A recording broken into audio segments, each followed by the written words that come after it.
This video identifies the location of the outer ergosphere for a rotating black hole and looks at the motion of particles with mass in this region, as well as what it tells us about the rotation of the outer stationary limit surface according to a distant observer.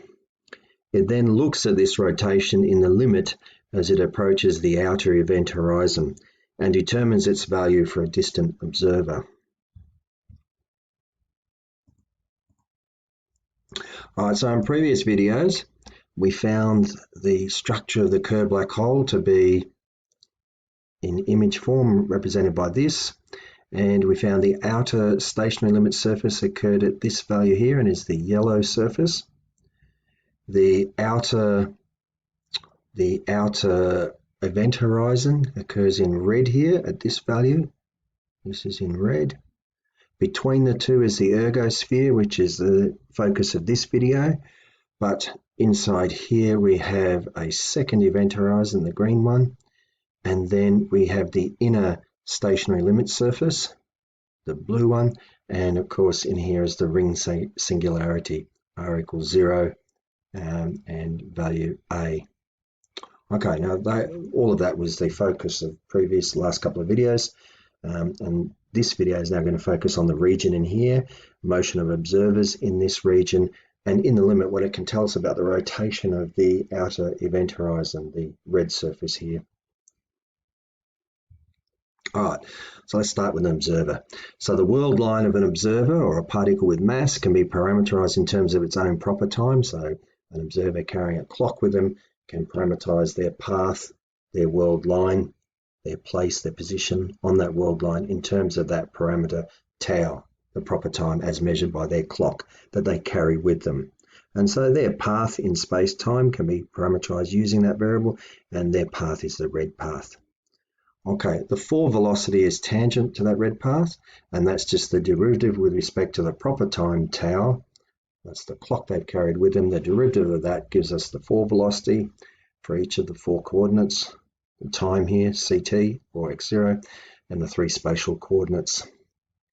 The path in their world line in space-time, okay, be a geodesic or some other non-geodesic world line, is given by this 4 vector here, the position 4 vector. The fall velocity is tangent to this curve and is given by this object here, the blue tangent vector here. At each point there's a tangent vector, and that lives in a tangent space to that point of the path of space-time, and it's given in terms of the derivative with respect to the proper time tau. So that's the fall velocity here. So that's an observer or a particle with mass. That's its motion. All right, now for some distant observer in another frame moving with respect to our first observer in frame S prime, a second observer, a distant observer, moving in some other frame with relative speed with respect to this frame here, speed v, what have you, okay.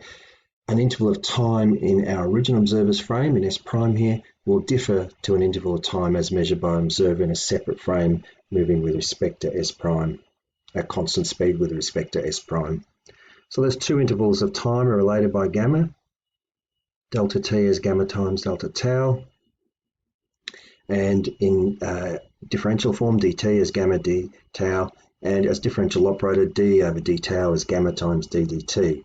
So an interval measured in this frame by our observer carrying a clock with them is, they measure their interval to be delta tau. A distant observer has a different measurement, different value for that same interval, and it is given by the Lorentz transformation. Gamma times delta tau gives us delta t. So this tells us something about now the fall velocity for the two different observers. So a fall velocity in this frame, as we saw on the previous page, was dx d tau with respect to proper time. But now given this differential operator here, we have gamma times dx dt for the observer in this separate frame S, moving with constant velocity, constant speed with respect to this frame here. Okay, now that, when we carry that out, it is constant velocity here because we're preserving this relative direction. So that this looks like we're talking about standard form here.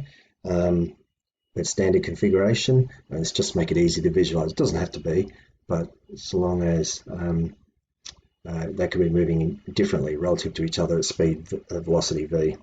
Okay, so now gamma times dx dt is gamma times dx0 dt, gamma times dx1 dt, and so on like that. Okay, now that bit here, gamma, can also be written as, if you have a look at here, gamma is simply dt d tau, just dividing through by d tau here.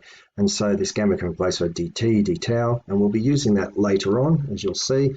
But I just take it that extra step, normally going from here to here, just to make you aware of that, and we will use that result shortly. All right, so now the magnitude of the fall velocity is Lorentz invariant. Irrespective of what the speed is between the two frames, the transformation is Lorentz invariant.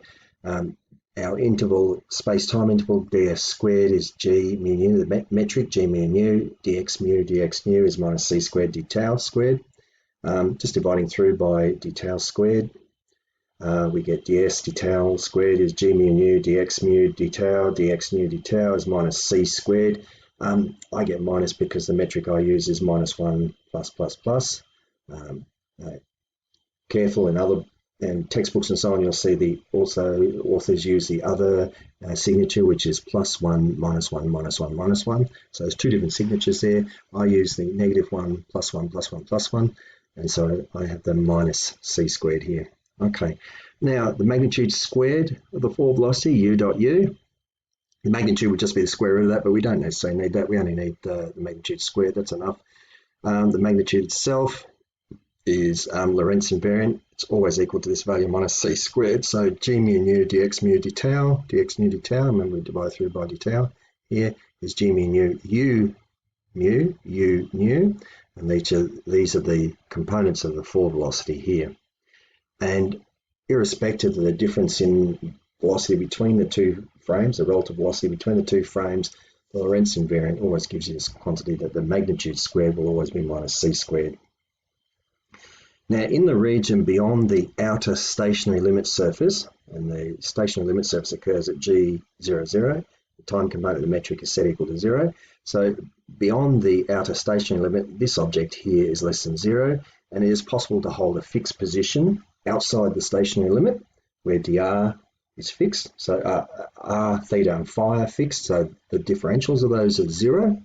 Okay, and the fall velocity for this observer here, so we write u, here's our fall velocity here, coordinates ct, r, theta, and phi, and because dr, d theta, d phi are 0, these components here are 0, because it's fixed radial coordinate, fixed theta and phi coordinates, and so the only coordinate free to move is time. So here we have this, and we can write that as u0, blah, blah, 0, 0, 0, and so on. Okay, so the magnitude square u dot u is this object here. When we expand it out, there's only one component, u0. So we have g0, 0, u0, u0. And we get for the Kerr metric, the 0, 0 component is this object here, minus that bit there. And the metric I use, you've seen in other videos prior to this, it's part of this Kerr metric series, Kerr geometry series. And u0 times u0 is just this object squared, so that times that. And we can see that this minus out front agrees that this condition can satisfy. This is negative, they both agree with each other. So the condition outside the stationary limit surface, that was that yellow surface you saw on the previous slide, that can be satisfied. So a stationary position held outside the stationary limit surface for an observer with a powerful rocket is possible. Okay. Now let's take our rocket, in this case the space shuttle, and let's move it inside the stationary limit, the outer stationary limit surface. Now on this surface, yellow here, g00, the 0 component, time component of the metric is 0 on that surface there. Inside this surface now, this g00 changes sign, and we've seen that in a previous video, why that is, so I'll refer you back to that. So inside in the ergosphere here, the metric component here becomes positive. And again, just refer back to a previous, I think the second last video before this one. Have a look in that, and that'll show you how that's the case. Now, observer attempting to remain at a fixed position r, theta, phi in this region, so that's in the ergosphere here, in this bit between the yellow surface and the red surface being the outer event horizon. in that space there, we see that an observer attempt to remain in a fixed position here would require a fall velocity. Again, same thing here. We want r, theta, and phi to be fixed, and so the different derivatives of those disappear. If r, theta, and phi are constant, then the derivatives must disappear, and we're left with just this fall velocity, or this here. And now we can see that moving over here, it's not possible to satisfy this condition because the magnitude squared u dot u is g mu nu. This object here is that times that times that. But all of this g00 is positive. As you can see, u0 and u0 are positive because that's the gamma factor. That's the gamma factor, and that's strictly positive. So here's our gamma factor here, times our gamma factor. The speed of light c, speed of light c, this whole thing's positive, but it cannot possibly equal a negative quantity. And so no stationary holding patterns or fixed positions within this ergosphere are possible. Nothing can hold a position, nothing can remain stationary inside this region. A stationary orbit, no matter how powerful is the engine on the rocket, no matter what force or what energies are being applied, it's not possible for something to remain stationary inside the ergosphere. Okay, so let's have a look at, are there possible paths paths that can be followed by objects within this ergosphere region. So paths with fixed r and theta coordinates are possible, okay, where you allow phi and time, the other coordinates, time and phi, to vary. Okay, it turns out there's something possible, and so let me argue that case.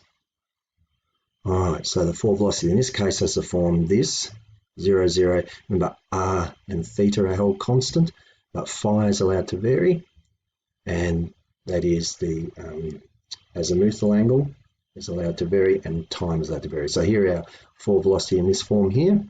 So it must have a squared magnitude of u dot u is this object here, which is this. This is, notice the cross term appears here because you can have u is 0, mu is 0, mu is 3, mu is 0, mu is 3, and so when you expand it out, you get g00, u0, u0, and we have 0, 3, 0, 3 here. Remember there are two cross terms in the space-time interval, in the metric, in the two cross terms. And we have g33 is u3, u3 is minus c squared. Okay, so next thing, now, so this, let's have a look at under what condition can this satisfy the right-hand side? Can the left-hand side satisfy the right-hand side? So let's just go through that, and we'll put in a few items here. Okay, dt, d tau, dt, d tau, d phi, d tau, d phi, d tau, d phi, d tau. So that, remember, was tau is the time measured by the observer who carries a clock with them. That's the observer inside the ergosphere in their spaceship, the space shuttle, and they're traveling this path. Okay, but what about the distant observer? Remember, for the distant observer, what you have is dt, d tau, okay, and so we have this dt, the t coordinate appears for the distant observer, the tau coordinate for the observer in the spaceship. So our distant observer far away from the rotating black hole, okay, so let's have a look here. We can rewrite something this like this. D phi d tau becomes dt d tau d phi dt, and we have over here d phi d tau, we get d phi dt here with this gamma in front, dt d tau. Same thing here, d phi d tau splits down to dt d tau d phi d tau. It's just the application of the chain rule. dt here, cancel out, and you're left with d phi d tau. Okay, but making use of this coordinate used by the distant observer far from the black hole, we now see that this dt d tau occurs in all three terms. It occurs as a multiple twice, dt d tau there, so we can take that, factorize it out front. Now we know that's going to be positive, that's just gamma squared, that's going to be positive, but we're left with this quadratic-like expression in here, okay, and now there's going to be a condition on that. We know this first multiplicative factor here is positive, so we're hoping now that this bit here can be negative, and that's going to be the argument. And the reason for that is that the fall velocity squared u dot u is this object here times that quadratic here is equal to a negative quantity. For that to be true, we must have the quadratic part less than 0. That must be less than 0. We must find where, it doesn't have to be less than 0 everywhere, but some part of it must be less than 0. there must be a solution in here for dphi dt that is gives us this makes this quadratic as a whole less than 0. All right, and that's the situation we need here. We need to solve that. So this is a quadratic with two roots on the horizontal axis, okay, and its graph is concave upwards. The reason it's concave upwards is that this leading term here is positive, so it's got this upward pointing U shape, concave up. Okay, and the region that satisfies the inequality is dphi dt is between some lower value, dphi minus dt, and some dphi dt. These are the two roots, dphi dt plus, dphi dt minus. There's two roots where it crosses its horizontal axis. Remember, it's a function of dphi dt, so the axis along here represents dphi dt, and it crosses that axis twice at this value and this value. And so we use the quadratic roots formula. Dphi dt gives us this object here. Okay, what we're going to do is a little bit of algebra, rearrange this, so 2 divided by 2 disappears, and we're left with minus g03 on g33 times c, plus or minus c times the c squared comes out of here, c squared here, and we take that outside, it becomes a factor of c. Taking this 2g33 underneath the square root sign, so square it and take it under. And we get this object here, and one of these cancels out, so we're left with g33 here, g00. Again, the 2's go here, 4 divided by 4 is 1. This becomes a 4 divided by 4, and we take this under, so it becomes this expression here. Okay, so here dphi dt, here are two solutions. Okay, the negative one and the positive one. Okay, first let's start by setting gtt equals g00 equal to 0. So that's the surface of the stationary limit surface itself, the yellow surface we saw earlier. To get, by doing gtt or g00 set to 0, our solution is dphi dt is minus this object times c plus or minus c times this object here. And so we can, setting that, okay, we can now, setting that equal to 0, we can now solve, we get this object dphi plus, sorry, let me just rephrase that. There are two solutions here, minus plus, minus minus. So dphi plus gives us minus 2 times that over that. Now, that might look a bit odd, but this actually turns out to be the positive solution to the right of this, because g03 is negative, and that negative will cancel. And again, that showed up in the last video or the one before that, I forget which now. And the other solution is where these two cancel out. So minus plus that, we get 0. Okay, now again, both of these solutions appeared in a previous video, and basically this one, the first solution is rotation with co-rotation, so rotating in the same direction. So our space shuttle must go in the same direction as the rotation of the black hole itself. And then this solution here represents the sending an object off in the counter direction to the rotation, the opposite direction to the rotation, and it can't rotate at all. Its angular velocity is just 0.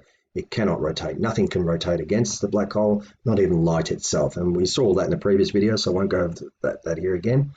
Okay, now if we have a look at dphi plus dt, so minus 2 out here cancelled with something over here. This was all entirely positive. Okay, this was entirely positive, and okay, and that's rotation in the same direction as the black hole itself. Now, so gtt or g00 equals 0 occurs at the two stationary limit surfaces, rs plus or minus. We're mainly concerned here with just the outer ergosphere and not the inner one. Within the outer surface, rs plus, all objects and photons must rotate in the same direction as the black hole. Same also in the inner one as well. We're concerned here with the outer one. Whether or not the inner structure really forms as it does, we can't tell by observation or experiment. The mathematics predicts it, whether or not we don't know. All right, now going back to dphi dt, is this here? Remember, that was the solution. Okay, we need to consider the case also. There's another case. The two previous cases I just dealt with, they all occurred in the previous video, but there's one other case to consider, and that's where all of this here is just equal to 0, all of it. So that is equal to 0, so that implies that if we solve this, we then end up with dphi dt is, if that's all 0, then we're just left with dphi dt as this object here, because that's 0 times c, cancels out. This plus minus bit here, it's all irrelevant, and we get dphi dt is just g03 on g33 times c. Okay, now solving shows that we're inside the outer stationary limit surface, because if I solve this bit here, okay, do a little bit of algebra, take that on the other side, or take this on the other side, okay, and we're left here with this. Now we take, we multiply across by this bit here, and we get G03 squared on G33. Now, this G03 is a negative term in the metric, but you're squaring it, so you now have a positive term. G33 is a positive term in the metric, and so a positive divided by a positive is going to be greater than 0, it's going to be a positive, and so G00 in this case is positive. Okay, remember, because in the metric, G00 by itself normally is a negative quantity. Now we have it entirely positive. Okay, so hence the angular velocity inside the stationary limit is now given by d phi dt is this object here. Remember it was, okay, okay, now the two negatives cancel. We're left with this object here. And this, okay, cancelling, just a little bit of algebra here, multiplying across. Okay, we're just tidying this up a bit. Okay, okay, we've got rid of the two negatives here. Don't forget there's a factor of c out here, and on the second line the factor of c is just inside here, so it's not lost. Okay, now we're going to go a little bit step further shortly. As we, okay, so this d phi dt is now the rotation as measured by a distant observer of our space shuttle. So our space shuttle is in the ergosphere there at some value of r and some value of theta, and its rotation is given by this quantity here. And notice it's positive because it has, the space shuttle has to rotate with the black hole. It can't counter rotate, that's not possible. We've seen that solution d phi dt at 0. So within the ergosphere, this gives us our angular velocity. Okay. The next question we want to ask is, as we move further down towards the outer event horizon in the limit, as r approaches r plus, remember the outer event horizon is given by the r plus solution as you've seen in the previous videos, and also here delta is equal to 0 on the outer event horizon. So we're also on the inner one as well. We approach a limiting value for the angular velocity of the black hole. So delta is this object here, if you remember, is equal to 0 on the red surface, the outer event horizon. Okay, a little bit of algebra. Let's just pull this bit over to the right there because this is all equal to 0 now. And so we can write rho plus squared is r plus squared plus a squared cos squared theta. This is on the event horizon. Okay, and we can use this bit here and substitute it into here. Okay, and we can also make this substitution into here. Now this applies only on the event horizon. This is the limiting value of the rotation. Our space shuttle is now on the outer event horizon. A distant observer is observing, and what rotation would this black hole have? Okay, so the limiting value of the angular velocity occurs on the outer event horizon, r plus, where delta equals 0, so it's on that red surface there. Okay, r plus is the red surface. Okay, remember this region here is the ergosphere, and we're taking now, we've calculated the angular velocity of an object within the ergosphere, on the surface of the ergosphere, within the region of the ergosphere itself, and now we're taking a limiting value down to the surface of the event horizon, the outer event horizon, for this rotating black hole. Okay, r plus. A little bit of algebra, d phi dt is this object here. We're now substituting a squared plus r squared, r plus squared, remember we saw that, mr plus. As we do that, we make that substitution where this object here on the event horizon only, on the surface itself, is equal to this object here, plus we have this. A little bit of algebra tidying this all up, so the c squareds here cancel. Rho plus there, we get all this, okay there. Now remember rho plus was defined to be this, times that, plus all this here, okay. And then when we expand that out, we're going to have this here, there's an r cubed there, this here, okay. Now we can take our factor of r plus here, okay, and when we do that, we take our factor of r plus, and also we notice that we take out the r plus here, but this here, 2gm r plus a squared, cos squared theta plus 2gm r plus a squared sine squared theta. We can factorise that to 2gm r plus a squared. And we're left with cos squared plus sine squared, our trig identity, so that becomes 1. And we're left here with just this object here, 2gm r plus a squared. Okay, this over that, and again the 2's can go, the g's can go, Newton's gravitational constant can disappear, the masses of the black hole, the mass of the black hole can go, m, that can go, and we're left with here AC. Okay, one of the r pluses can go, sorry, I forgot to mention that, so that becomes r plus squared, that becomes a squared down here, r plus disappears. Okay, and we're left with this expression, the angular velocity now of the event horizon on the event horizon itself in the limit as we reach the event horizon is a times c. Right, this is the spin parameter times c over r plus squared plus a squared.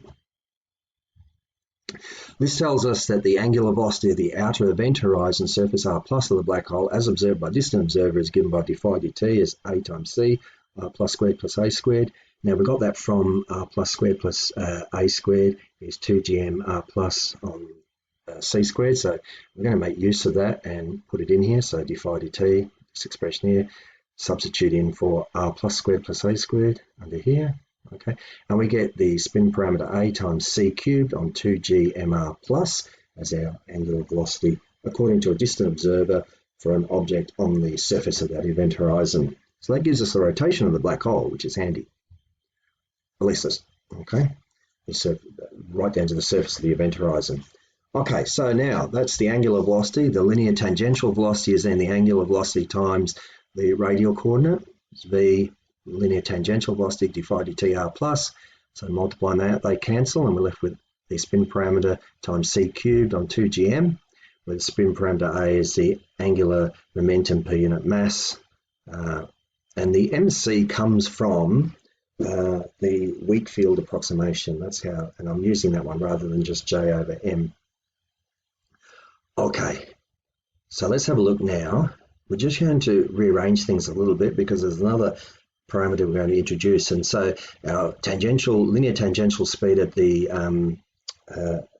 event horizon, okay, v is a times, remember that's at the equatorial plane, a times c cubed on 2gm is j c cubed 2gm squared c, and what we can do here is this c will cancel one here, so we're left with jc squared on 2gm squared. Now, if we factor out this bit here, jc on gm squared, if you check the dimensions, you'll find it is dimensionless. All right? The dimensions cancel out, it's a dimensionless quantity, and so this a star is called the dimensionless spin parameter. And in the literature, it's the one that's generally quoted. So it's the dimensionless spin parameter a star. A is a spin parameter. This is a dimensionless spin parameter. Okay? And so this is what's often quoted in the literature. It's a dimensionless quantity. You multiply by c on 2, you're going to get linear tangential speed. Okay, so let's have a look at an example. A micro quasar GRS 1915 plus 105 contains a 12.4 solar mass black hole with dimensionless spin parameter a star is 0.98. So it's an extremal black hole, as we saw in a previous video. According to Reed and others, 2014, if you check their paper, they give the dimensionless spin parameter as 0.98. So it's an extreme curved black hole. It's right on the limit there. This gives us a linear tangential speed v of 0.98 times c on 2. Remember c on 2 here, which is a linear tangential speed of 0.49 c. You can check that this is a dimensionless parameter just by checking, as I said, check the dimensions for yourself. You'll see that they cancel out. It's a dimensionless quantity. When you multiply by c on 2, you get meters per second, so which is what velocity speed should be in, meters per second. Tangential speed.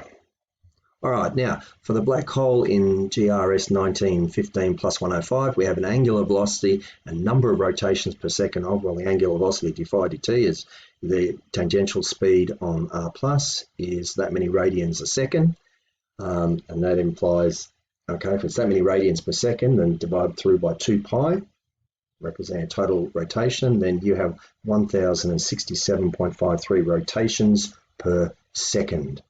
So just pause for a moment and think, this is an object that can perform 1067.53 rotations every second. I mean, our sun completes a single rotation every 27 days. This thing is doing over 1,000 rotations per second, which is phenomenal. Now, on the other hand, the black hole at the heart of the transient source A062000 has a mass of 6.61 solar masses, plus or minus that error there, and a dimensional spin parameter A of 0.12 plus, a very high error here, but okay, let's just take that value, 0.12. That's GOO and others, 2010. Now that means it has a linear tangential speed v of 0.12 c on 2 equals 0.06 c.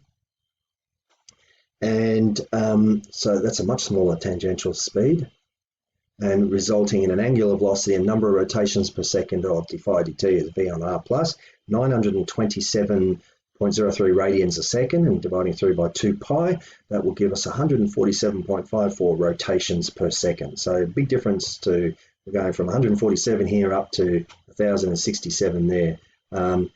This one has twice the mass roughly of this black hole here, but this black hole had a much higher spin rate than does this one.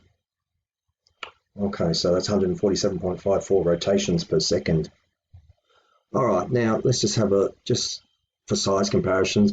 What I've done here is I've used spheres to approximate, for the next couple of images, I'm using a sphere to approximate the sun, the earth, and each of these black holes. Now, none of these are spherical shape. Okay, they really are oblate spheroids, but just for size comparison, to give you a sense of size of these objects, I'm just going to model them as spheres. So not as oblate spheroids, but just as spheres. Okay, but the purpose here being for size comparison and nothing else. So the Earth diameter is 12,742 kilometers. For GRS 1915 plus 105, the diameter is 43.83 kilometers. The ratio is 290.7 times larger than the one. The Earth is larger than GRS by that ratio. If you can just barely see where the arrow is pointing, there's a little dot just here. You may or may not be able to see it, but that is our little black hole. 12.4 solar masses packed into that tiny space there and rotating it over 1067 point something times per second. Okay, and just to give you a broader picture of that, there's zooming in on the Earth. There's our little black hole here, 12.4 solar masses, 12.4 times the mass of the sun packed into that space and rotating at just over 1067 times per second.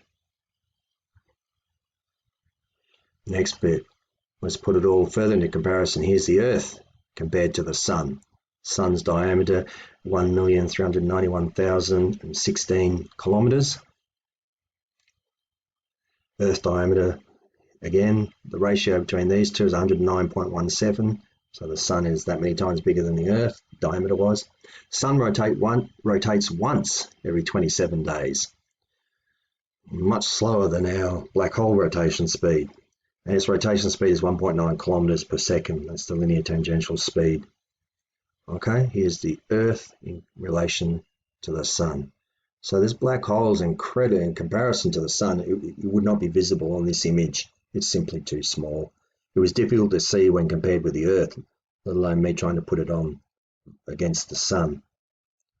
Okay, so here as a reminder again, our ergosphere is that region here between the outer stationary limit, the yellow one, and the outer event horizon, the red one, all the way around. There's an inner stationary limit here between the blue and the green.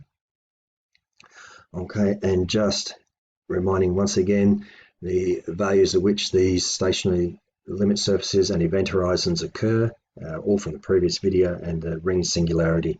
And that is it, really. That's done for today.